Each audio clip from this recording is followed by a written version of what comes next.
Is late over there. We get you taken care of. Hey, everybody, welcome in. Shauna Lawless. I just finished this book last night, and this is after 2 years of it being on the TBR and waiting and waiting and waiting for its time to come. And I am so glad it did. Shauna, thank you so much for writing an amazing story. Oh, well, thanks for reading it. And bienvenidos. Thank you for being here. Um, would you like to introduce yourself for those who may not know you, and then we can jump in from there? Okay, so my name is Shauna Lawless. I'm the author of the Gale Song series. So the Gale Song series is historical fantasy that is set in 10th and 11th century Ireland. And it uses Irish mythology as a basis for its magic system. So I have a trilogy of novels out. There are also two novellas, and my third novella is coming out in July, and that completes Era 1. Era 2 is about to launch in September/November of 2025. And when we talked last time, you said you had originally imagined this as 6 books. Am I correct? Yes. Okay. And you were contracted for 3. Has Yes. that changed? Yes, so that's Era 2. So that's so it will be 6 novels by the time it's finished. So I got my wish, which was good. And like, I didn't really know too much about traditional publishing when I got my book deal. And so really at the time it was probably a bit ludicrous of me to think I was going to get a 6 book series, because it's very, very difficult to get those. So I'm very, very lucky that my publisher has kind of bought into the series in the way that it has. Mm-hmm. Well, and being an Amazon pick and having the success you've had, I mean, that's the reason for it, right? It's just like, this works, let's go. And, let's talk about ridiculous for a second, just in case any of you are thinking about, trying to be an author and working on a book. Maybe you shouldn't start with something that's 230,000 words long. Yeah, yeah, I know. Well, but you know what? You have to start somewhere. And I do remember at the time there was, I've probably said this to you before, but the advice often is, start off with short stories and see how you go and try and get them published. And I cannot write a short story to save myself. I just can't do it. Like, nothing I write stays short. It always gets expanded upon. So just and fantasy was always my genre, as was historical fiction, and those books do tend to be longer, and to kind of have series as well. So yeah, so I was very like, well, my first novel that I ever wrote, now it didn't get picked up, but it was 230,000 words. The Children of Gods and Fighting Men, I think, is about 125,000 words. So I learnt my lesson after my first attempt to try to be more succinct, but also with that first book that never got published. Um, you learn by making mistakes. So Oh, I don't regret ever having written my first novel that didn't get published and it being too long and taking up a lot of my time to do that, because at that time I was really just writing for fun anyway. until your uncle had something to say. Oh, that was my husband's uncle. Yeah. Your husband's Um, uncle, that's what it was. Yeah, yeah. Well, actually, that was that's what got me back into writing, because I had stopped for quite some time. But when I was kind of in my late teens, early 20s, I did write stories, and he had read one of them. And so at my 30th birthday party, he was like, "So where's your next book?" And I was like, "Oh, I don't have time to write anymore." And he just berated me and told me off and told me that that was a ridiculous thing to say. And by the next day, I had agreed that it was ridiculous. And if you enjoy something, you need to carve out time for it from somewhere. And so I started to write every other night. Me and my husband would take turns doing the children's bedtime, Mhm. which actually, do you know what? I would advocate for any parents to do. Um, you do need downtime. And so when my husband did it, I wrote. When it was my turn, my husband would go to the gym or do some exercise. Um, and ended up being really good. You know, when you have children, you kind of want to be there for them all the time and do everything, but actually, you do need to carve out time for yourself. Otherwise, it affects you in the end. You know. I remember talking about that, and I've always felt like it is totally wrong, but I've always felt like your husband felt like guilty that his uncle had said something to you that probably made you feel bad in the moment. So he's like, "Honey, I'll do whatever I want to help make time for you." But Yeah. he stepped up. And the other Oh thing yeah. too, just as a parent, like not always having mom do this or having dad do that really does a great job of being able to round out your experience with your kids, just because you only get them for so long. And if you never Yes. put them to bed or put them to bed 3 times, because that was mom's job, you're really depriving yourself of something. Yeah, I know. And, I tell that story all the time. And that was a period of my life where I had two children and was maybe pregnant with my third. And you do feel at that when they're like, they must have been like 3 and 1, and, I was pregnant. That stage lasts forever. And I felt that at the time. And now my kids are like 10 years older than that. Like that was 10 years ago now. And now they're all like they're grown up. My younger two still want me to put them to bed and come in and give them a kiss and a cuddle, but that's not happening for the oldest one anymore. Right. And I'm sure that kind of time period is going to be gone soon. Yeah. It's nice having those precious moments and treating them like precious moments as they're happening. Yeah. Well, one of the things that you had said earlier, and I have to be honest, it was one of the things that made me go, maybe I'll move this one down the TBR a little bit, is that you expressed the idea that you feel like you go on too long in your dialogue. And I just want to say that that was my favorite part of the writing in Toto, right? Those conversations, the drama that happens within them, the subtext that's going on beneath them. To me, I could listen to you do dialogue for hours and did. And if you, I just want to support you and say you are fantastic at dialogue. Oh, thanks. Well, but do you know, like, that you're not reading my first draft. Right. You're reading something that has been self-edited and then edited. And yeah, so that's my first drafts. The dialogue is always way too long. Like I always have to kind of rein it in and cut it back. And I think that's just the way I speak. I'm quite long-winded when I think of things and Yeah. measured and uh yeah.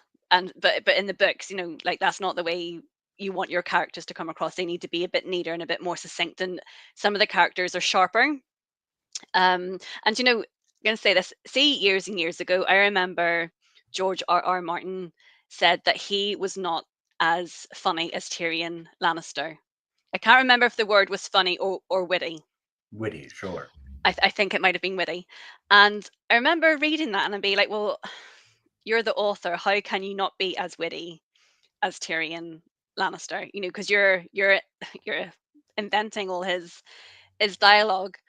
But now that I've been writing for longer, I do kind of get what he means, because you're putting your mind in a space of a character that would say things that you would never say, Right. you know. And so I do think when you edit, that's the great thing about editing, is it allows you to really focus on how the character would present their information and what they would say and how they would say it, and it can be very different to how you as a person would present yourself, if Oh, that yeah. makes sense. Oh, yeah. I mean, writing dialogue is just, well, that's one of the things I took from you as well. As you said, when I do my first draft, I just kind of go and make a thing and then go back and start working it. And I figured that's what really, really works for me. And Yeah. you and I both know that that first run through the dialogue is a little bit ugly. Yes. Yeah, and that's just it's the only way I can write. I've tried to do it where I make things nicer before I move on. Um, but I can't because I kind of discover my plot, things change too much and it's a waste of time actually to do that. So my technique really, as you say, is just like a splurge of thoughts. It's like thought diarrhea on the Yeah, page. yeah. And once I get to the end, I can go back and try to like make something nice out of it. Um, but yeah, but I do enjoy editing. Like editing is my favorite thing sometimes because I feel the stories on the page and that kind of panic that you don't know what's going to happen leaves you, and now it's just all fun. Right. Uh, Ariana, first draft is the vomit draft, and you get it Yes, all out. Second draft is when you clean the carpet. That's yes, that's exactly it. That's exactly it. because I love prose. I love good prose, and I want to make sure that that's what I'm presenting. But I gave up on getting there the first time because you're going to have all those errors Yeah, anyway. So you might as well just speed read your way through it and then come back and make everything nice. yeah. The just finished Children Today. Great way to start a readathon. Thank you for a wonderful book. Oh, thank you Across so the much. board, thank you for a wonderful book. That the dialogue I loved, the atmosphere I thought was magnificent, and the differentiation between your two primary characters to me, you did not ever need to reference. You could have not put their names on the front of every chapter, and you would know who you were with right off the bat, even without names in the chapter. Just the way they spoke, the way they presented, everything about them. It was so nice. Yeah. Oh, thanks. Because that was the worry actually about doing first person narration for two female characters is that people wouldn't know who was who. So I knew when I did that that the characters did have to be very different, otherwise that wouldn't work. Yeah. So, I mean, we have to talk about this now because you've brought it up twice. Team Gormla Yeah. and Team Fola. Yeah. To me, there was no question from Yeah. the very beginning of the book that I was Team Fola. And Yeah. I was expecting kind of more of an antagonistic relationship between the two of them. And what I got was a story that involved the two of them from two entirely different directions, which was not what I was expecting. And it was entirely fun to have it go that way. What does it say about people that are Team Fola? And what does it say about people that are Yeah. Team That's Gormley? that's why I find it so fascinating. And what I find fascinating is when people are Team Fola, they are shocked that people are Team Gormla. Yeah, But Team Gormla people are never shocked that people are Team Fola, if that makes right. sense. And I think it's Gormla, she's obviously like a terrible person, but she does have like some redeeming qualities. Oh, yeah. And one of them is, I suppose, that she's clever and she can be funny. And I think in real life, they are two qualities that they do get people somewhere, even when they are not good people. Which was something I did actually draw on when I created Gormla. But yeah, like some people love her. Like some people, even like you haven't even read book three yet. Even after book three, they are like, yeah, still Team Gormla. Were you surprised? No, Okay. no, One of the things that I think is really interesting, we'll talk about that in a little bit of the idea of interweaving your own world into actual history. Mwah, magnificent job. Gormla is vilified in Irish history as being, as Rob J. Hayes said, a bitch. I can understand why. And when you started off, you wanted to remove some of the vilification away from her, but you also recognized that strength was necessary. So, can you talk a little bit about how you developed that character? Because I'm fascinated. well, so the first thing is when I saw Gormla, like it's a sin that she has not been like a main character in literature before because she's so interesting and at a time when women were not really recorded. um, in kind of Irish history, she's recorded in multiple sources. So she is like a key figure. In all the sources, she's a bitch, right? So nobody is Team Gormla in the historical documents, shall we say? Um, and so I think whenever you read a female character like that, sometimes the temptation is, and quite rightly, is to make them much more sympathetic and to make them good.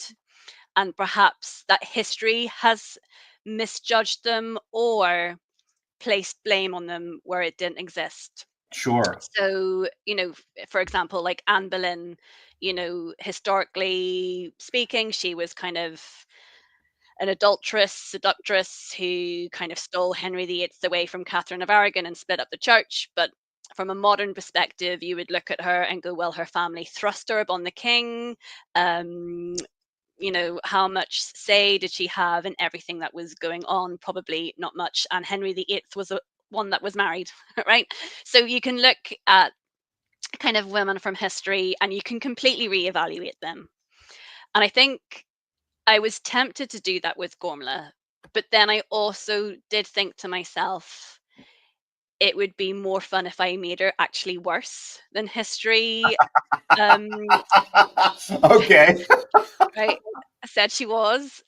But then also to rationalize that, because I think, see, if Gormla had been a man, if she had been a king and she wanted more land in Ireland, she wanted to have lots of wives, if she wanted more power for her family, her dynasty, these would all be seen as excellent kingly qualities to have.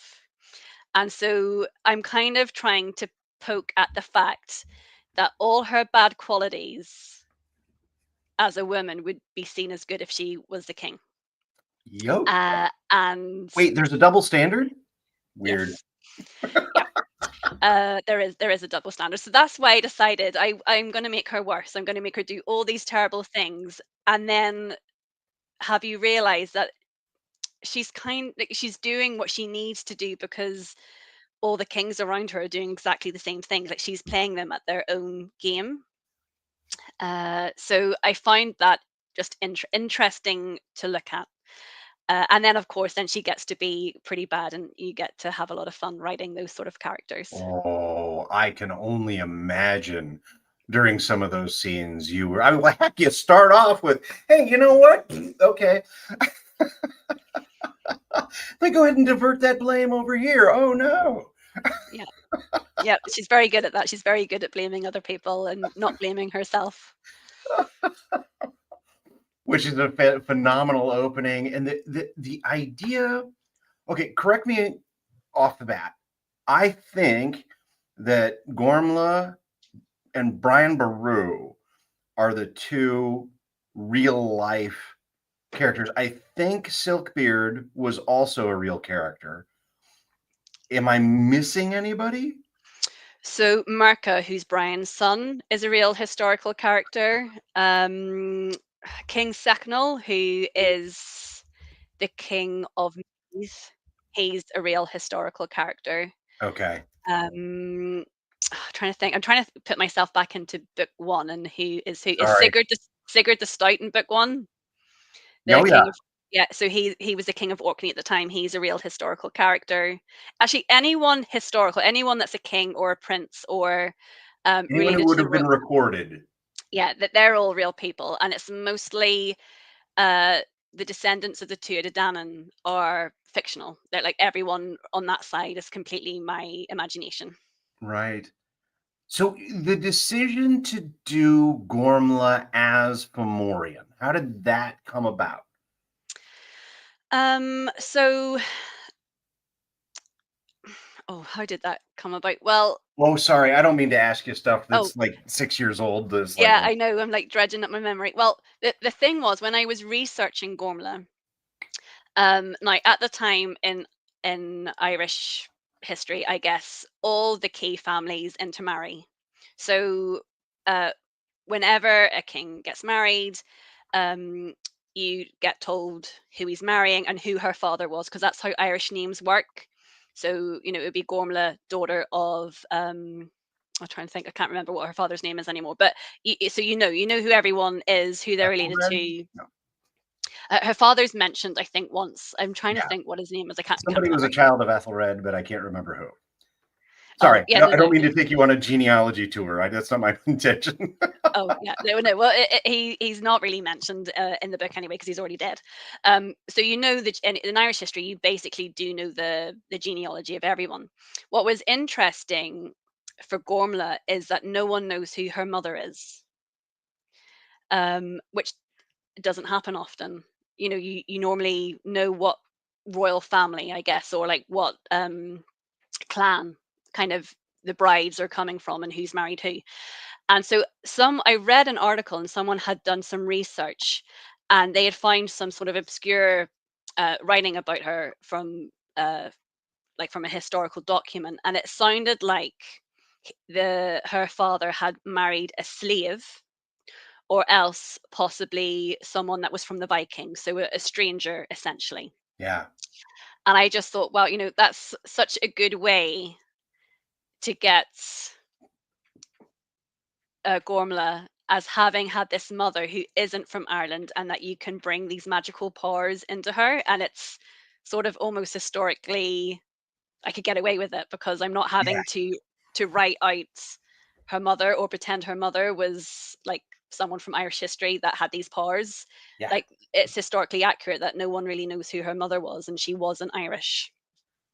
Well, So that was kind of a little nutmeg of an idea. And then I find it hard sometimes to explain this. The story just unfolded that way.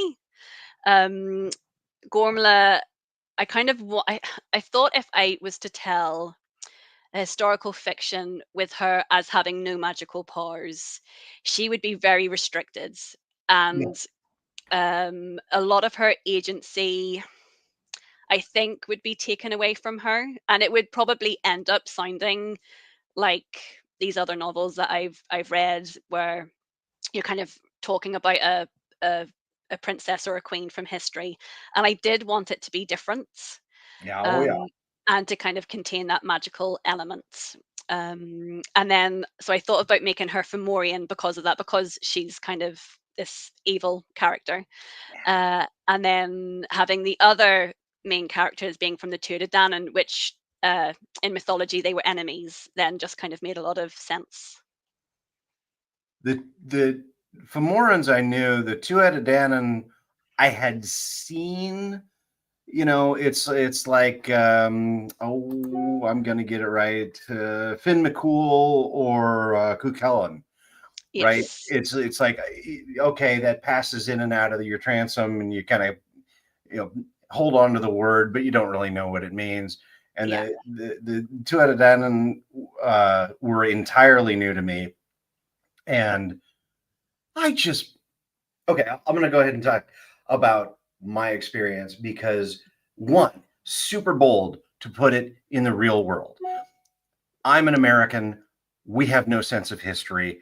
You walk on a golf course in England and you walk across a bridge that was built in the year 1100.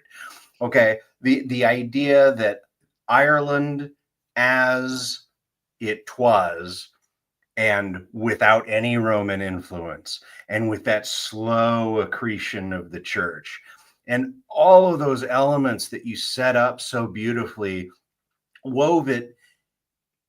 It was so enjoyable to read something that felt that real. Absolutely loved it. And then you introduce magic. And normally I like big magic, right? And this was not that. This is magic in the real world. This is slow. This is subtle. This is, you need to keep it under wraps or you're going to be found out. I absolutely loved the way that you made those two things work together throughout. Um, and I really feel like you need to be applauded for that. Certainly from me, because I have never seen anybody do that even close to that well. Like you are in a completely different category than anything I've ever read that you could even pretend is a historical fiction. You live in this amazing, you created this amazing shadow world that exists with one foot in reality and one foot in the supernatural, and it felt utterly real throughout. So thank you for that. Well, I think that is the strength of Irish mythology, because I suppose in Ireland, people believed in the mythologies for a long, long time. Do you want to Um, tell the story about your grandmother? I love that story, if you wouldn't yeah. Yeah, mind. no, so my grandmother, I'm trying to think, she would have been born maybe about 100 and I'm gonna say 20 years ago now. But she was born in the country in Ireland and absolutely believed in the fairy people, you know, and of her generation, lots of people would have believed. Um, so but so she carried like all this knowledge about Irish mythology and folklore throughout her life, and when she was older she would write stories um, for her grandchildren, and she would then insert her grandchildren into the stories. So I have a story where I'm one of the main characters, and my other cousins have stories where they're the characters as well. And so, but what I didn't realize when I read them when I was younger is that the kind of fairy people that she was talking about are the Tuatha Dé Danann. And so there's this just like wonderful link that as I got older and got really into Irish mythology and folklore myself, I was like, oh, like these, I can see where my granny's stories came from. They're very, very much drawn on all these folklore and mythological tales that I'm reading now. So that's just really cool. It's like a really cool link to my grandmother because she passed away, I think, when I was about 4 or 5. So I don't have loads of memories of her, but I have all these stories that she wrote, which is wonderful. And I also have voice recordings. Like she in a dictaphone, like read out some of the things. So I have her voice as well, which is lovely. Love that. Well, and to your grandmother, they weren't just stories. No, like she did believe in the fairy people, and even like in Ireland, you can get like fairy trees, and like it's a real superstition. Like people will not cut them down because of the kind of superstitions surrounding them. And I think things like that only can happen when folklore and mythologies kind of come through history with you, and they're still current and talked about. So Irish mythology and folklore is still current in Ireland. Like people talk about it. Lots of people know about it, especially more the folklore than the mythologies, but it's very much in our mainstream culture, I guess. In other cultures, kind of mythologies and stories from 1,000 years ago are gone. They weren't recorded, Thank the or Romans. yeah, yeah. So maybe because like Ireland was never conquered by the Romans, they sort of stopped at England, and I think that kind of allowed the Irish culture and kind of the Tuatha Dé Danann was basically the pagan religion. It allowed it to be with the people for a lot longer, and then when the monks came, it allowed the stories to be recorded, and then once they're recorded, it allows people then to retell them. Right. So yeah, so I think that also made it easier to kind of combine the history with the Irish mythology, because that's what our mythologies are anyway. Like you talked about Cuchulainn earlier. So one of our cycles of Irish mythology, which is the Ulster cycle, is basically a piece of historical fantasy because it's about a war between two of the provinces, and Cuchulainn, who was a warrior, but also has like magical people that help him and magical weapons. And the Morrigan, which is one of the books I'm reading, is a character, and she's of the Tuatha Dé Danann, and she kind of gives him prophecies and things like that. So our stories that we know are, I guess, historical fantasy. And so whenever you're talking to me about why did I decide to write it that way, it kind of felt quite natural to write it that way Right. because I'm used to that sort of storytelling. One of the questions I have, and boy, am I going to look dumb. Okay. But I honestly don't know, what is the difference between Irish folklore and Oh, Irish mythology? okay. I know technical definitions of those words, but it's very specific with Ireland, so I want to ask. Okay, so Irish mythology, I suppose, has four cycles. Um, so it's the mythological cycle, which is all about the Tuatha Danann and the Fomorians. We have the Ulster cycle, which is about Cuchulainn.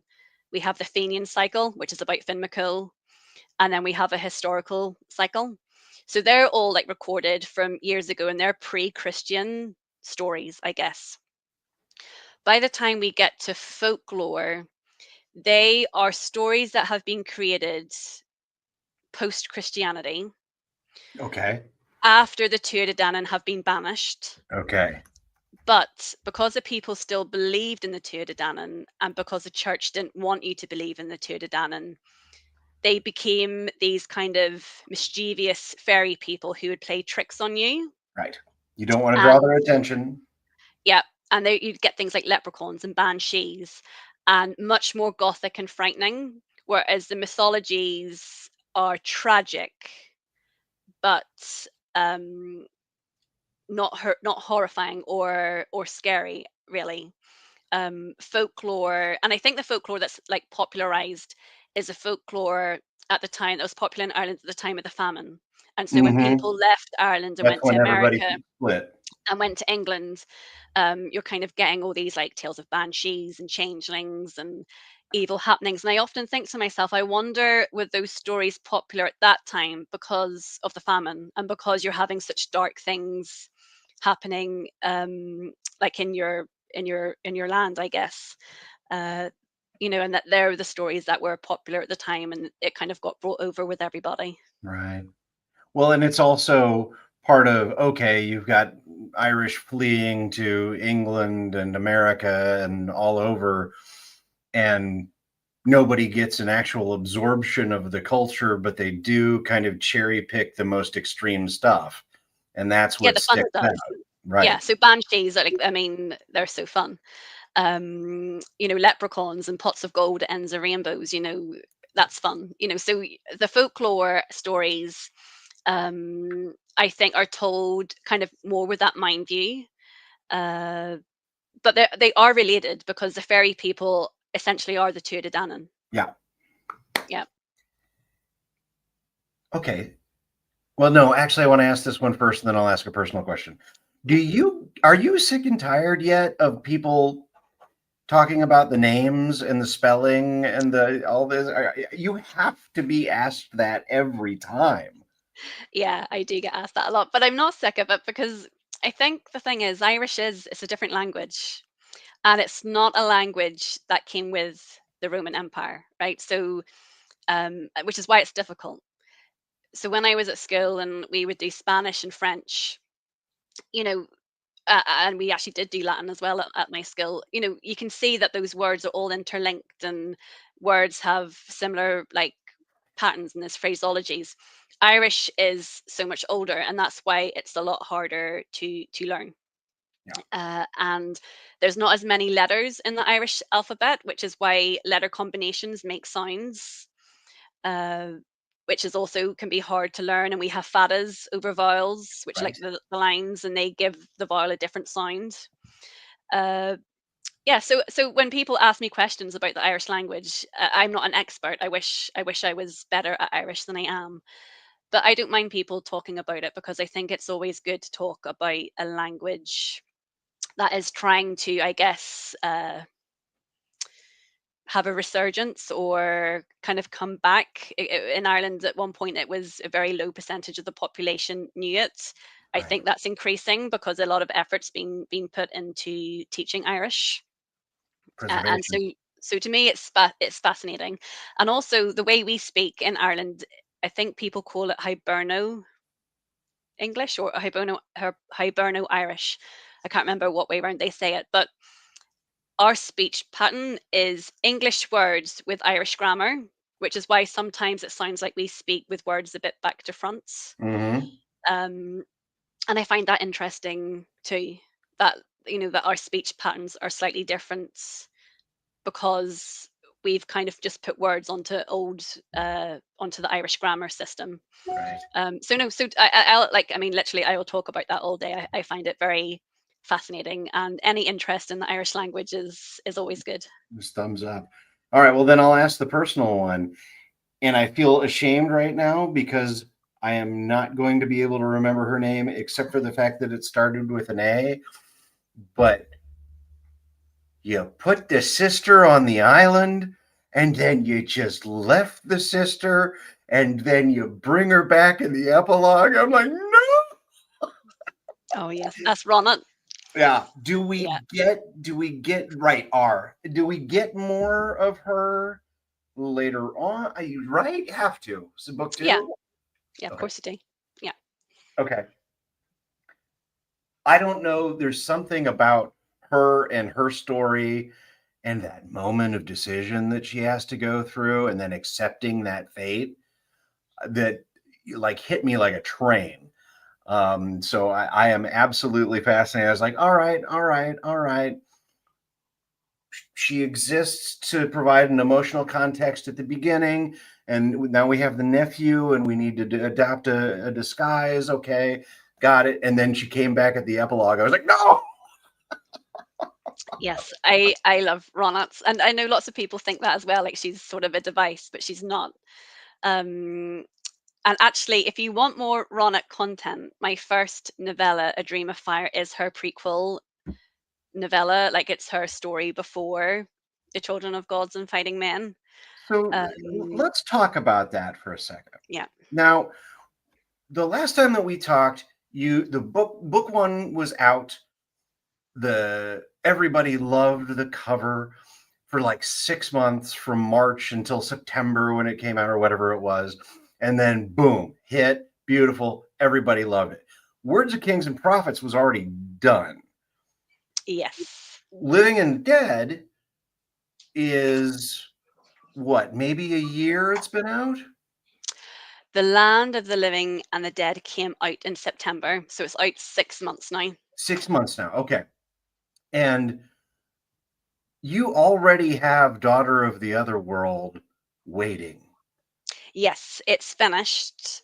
It's in the like it's with my publisher, and so there's an editing phase. So it's out in September in the UK and then November in America, I think.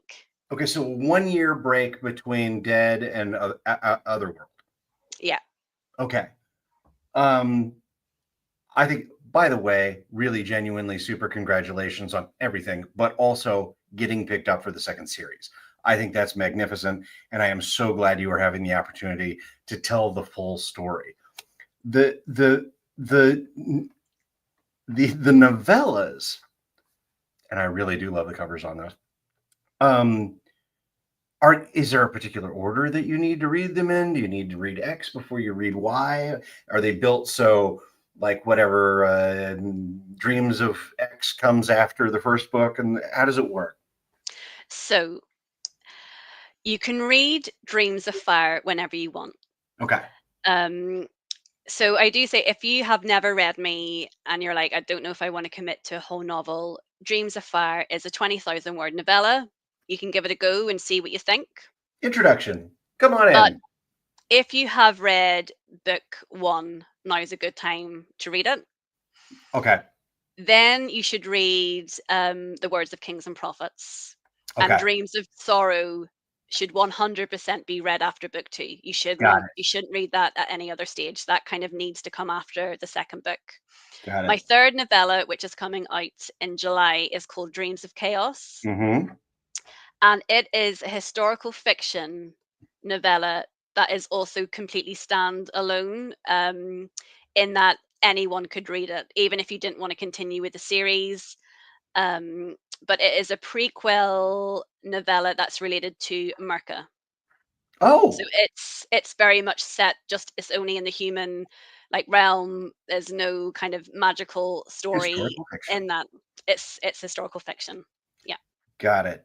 And while we're here, I just have to ask, what is your relationship to Warhammer 40K? Oh, I did a short story for them, which earlier on I said I can't do short stories. This is the only short story I've ever done, and it's about 10,000 words. So I've decided that this is yes, as short as I can go. How did that happen? Oh, well, they reached out to me and asked, did I want to write for them? So I do know what Warhammer is, Oh yeah, obviously. But they did send me like a huge, big encyclopedia thing that was hundreds of pages long, which was actually, I really enjoyed reading it. I love stuff like that. So I read that and then I thought, well, I'll give it a go and see what they think. Just because they've asked you doesn't necessarily mean that they will 100% publish what you've written.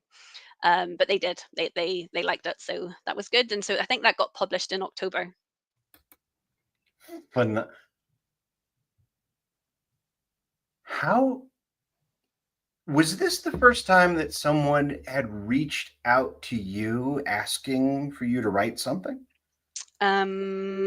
Yeah, in terms of IP, yes, yeah, That's amazing.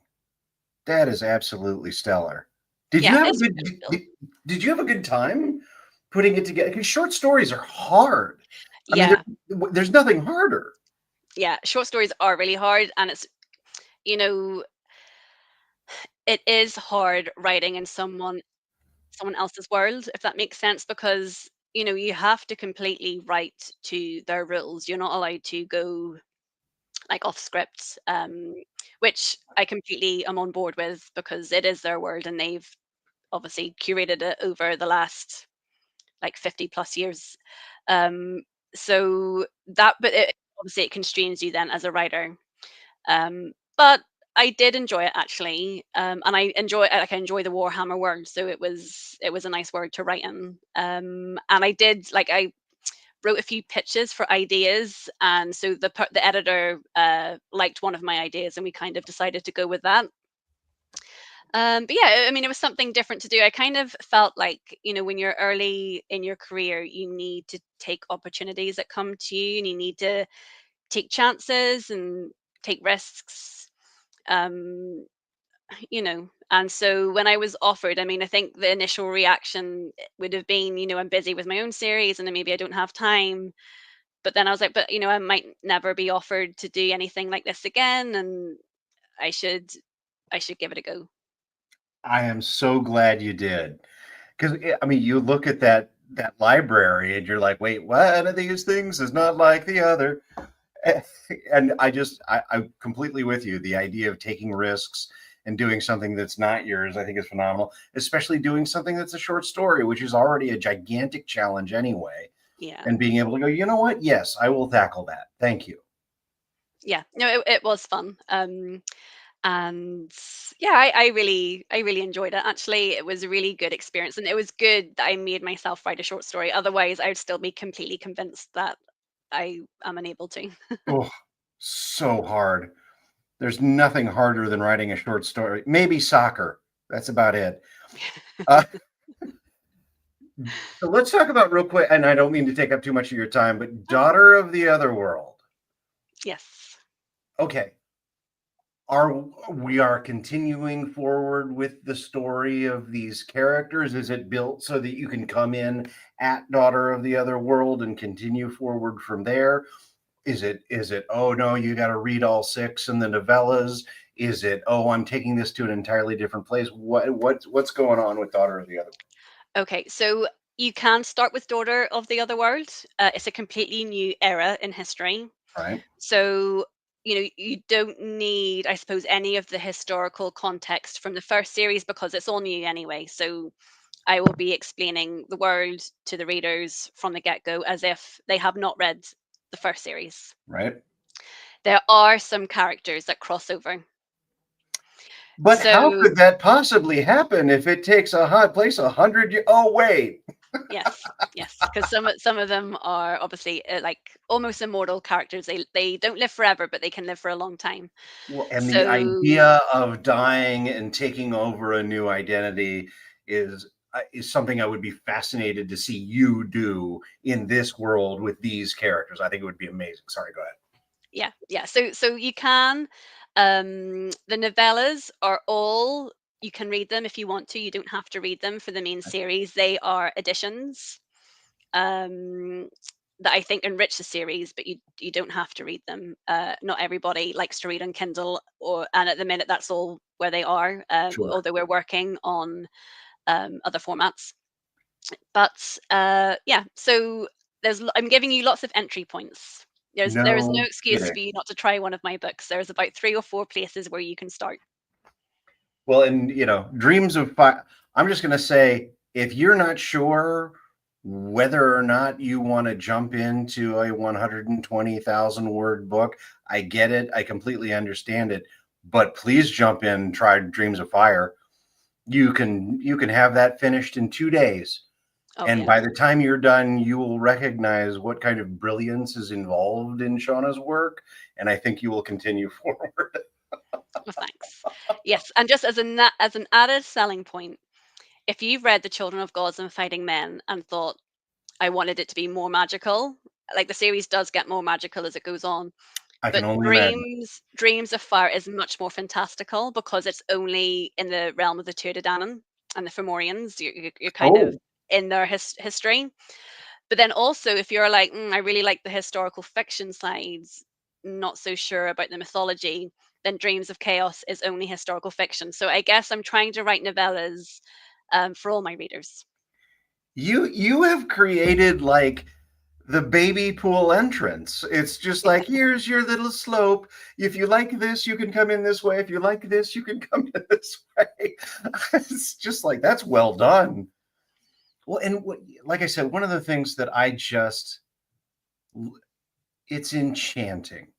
The way that you write and the dialogue and the mixing of real world with fantastical elements. Enchanting is the only word I can use for it, because you you make the real world seem like it could be magical, Well, yes. and Well, that's a would you gift. want it to though? The magical realm is quite dangerous itself at times. But Well, yeah, I think that's good. I think it's nice that you because kind look, of live in a world where magic is possible and not everything is sort of cut and dry, with all these hard rules that our life sort of seem to put upon us. right, the world has been mapped, Yeah. and your world has not. Yes. And that is what makes it phenomenal. All right, I have already taken too much of your time. Thank you so much. You spent like 90 minutes with me today. That's okay. I appreciate you. Thank you. Please, everybody watching, pick up The Children of Gods and Fighting Men. You will not be disappointed, and you will love it. And if you are an audiobook listener, the narrator is amazing, which is just the She is cherry amazing. on top of the cake of this magnificent story. Thank you so much, Shauna. And I guess I'll see you tomorrow. Yeah. Yeah. Back for See you more later. readathon.